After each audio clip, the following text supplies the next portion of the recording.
কর্মী সমর্থকদের মধ্যে বিজয় উল্লাসের ছবি, একেবারে উচ্ছ্বাসে তারা মেতে রয়েছেন। দুই প্রতিনিধি আমাদের সঙ্গে এই মুহূর্তে সরাসরি রয়েছেন।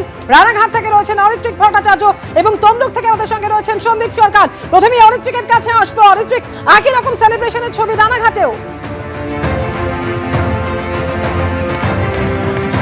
একেবারে তাই, দেখো রানাঘাট কলেজ, সেখানে 4টি বিধানসভা কেন্দ্রের গণনা হচ্ছিল। প্রত্যেকটি বিধানসভায় 16 থেকে 17 রাউন্ড গণনা রয়েছে এই 4টিতে। অধিকাংশতেই 10-এর ওপর রাউন্ড পেরিয়ে গিয়েছে, 12-13 রাউন্ডের আশেপাশে চলছে। 4টিতেই কিন্তু বিজেপি কর্মী, এই মুহূর্তে বিজেপি প্রার্থী এই মুহূর্তে এগিয়ে আসছেন এবং এই জয় অনেকটাই নিশ্চিত বোঝার পর থেকেই বিজেপি কর্মী সমর্থকরা এখানে লাগাতার তাদের যে উচ্ছ্বাস সেটা আমরা দেখতে পাচ্ছি।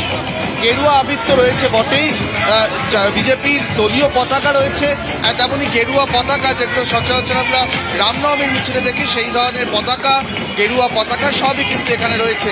সার্বিকভাবে যেটা দেখা যাচ্ছে যে গোটা নদিয়া জেলাতেই বিজেপির পারফরমেন্স এবারে বেশ ভালো। রানাঘাটে খুব কাছে যেখানে কল্যাণীতে গণনা হচ্ছে, সেখানে 3টি বিধানসভা, সেখানেও 3টিতেই এগিয়ে রয়েছে বিজেপি। এবং এর মধ্যে আমরা দেখতে পাচ্ছি 2-1 প্রার্থীও কিন্তু ইতিমধ্যে বেরোতে শুরু করছেন এই রানাঘাট কলেজ থেকে। তাদের ঘিরে ধরে আনন্দ, তাদেরকে নিয়ে আনন্দ, সেগুলো কিন্তু এই মুহূর্তে চলছে।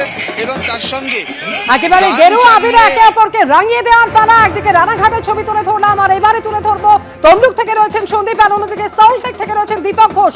সন্দীপের কাছে আগে আসবো। সন্দীপ, সেখানকার বিজেপি কর্মী সমর্থকেরা, তাদের মধ্যেও একই রকম উচ্ছ্বাসের ছবি। দেখো, একটা বৃত্ত সম্পূর্ণ হলো বলা যেতে পারে। 16-0 পূর্ব মেদিনীপুর জেলা, যে পূর্ব মেদিনীপুর জেলা 2011 সালে মমতা বন্দ্যোপাধ্যায়ের সরকার যখন আসে, তখন সেই নন্দীগ্রাম আন্দোলন, যাকে হাতিয়ার করে তৃণমূল রাজ্যের সিংহাসনে বসেছিল, সেই পূর্ব মেদিনীপুর জেলায় এই মুহূর্তে 16-0 ফলাফলের দিকে এগিয়ে যাচ্ছে। নন্দীগ্রামে সেখানেও শেষ রাউন্ডের লড়াই চলছে এবং শুভেন্দু অধিকারী সেখানে ব্যাপক মার্জিনে এগিয়ে রয়েছেন।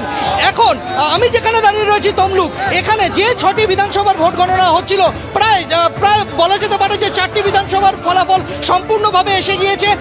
তাতে বিজেপি প্রার্থীরা বিপুল ভোটে জয়লাভ করেছেন এবং যেগুলি গণনা বাকি রয়েছে সেগুলিও একেবারে শেষ পর্যায়ে। এবং আমরা দেখেছি যে মোটামুটি 3 থেকে 4 রাউন্ড গণনার পর থেকেই বিজেপির কর্মী সমর্থকেরা তারা এসে আবির খেলা, ঢাক ঢোল কাসর নিয়ে তারা ব্যস্ত হয়ে যান এবং সেই স্লোগান, সেই সেলিব্রেশন, সেই একেবারে সকাল 10টা থেকে শুরু হয়েছে, এখনো কিন্তু তার কমতি নেই।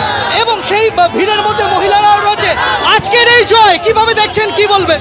খুব ভালোভাবে আমরা দেখছি এবং আমরাই জিতবো এখানে।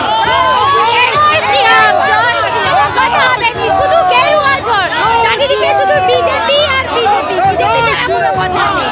বুঝতেই পারছো যে রীতিমতো সেলিব্রেশনের মুড রীতিমতো এখানে, এবং আমরা দেখতে পাচ্ছি যে রীতিমতো উচ্ছ্বাসে ব্যস্ত রয়েছেন এবং আমরা দেখতে পাচ্ছি যে বিজেপির কর্মী সমর্থকদের ভিড় বাড়ছে এবং যারা বিজেপির কর্মী সমর্থকেরা আছেন দূরবর্তী জেলা থেকে, তারাও তমলুক শহরে আসছেন এবং তারা এই বিজয় উৎসবে সামিল হচ্ছেন।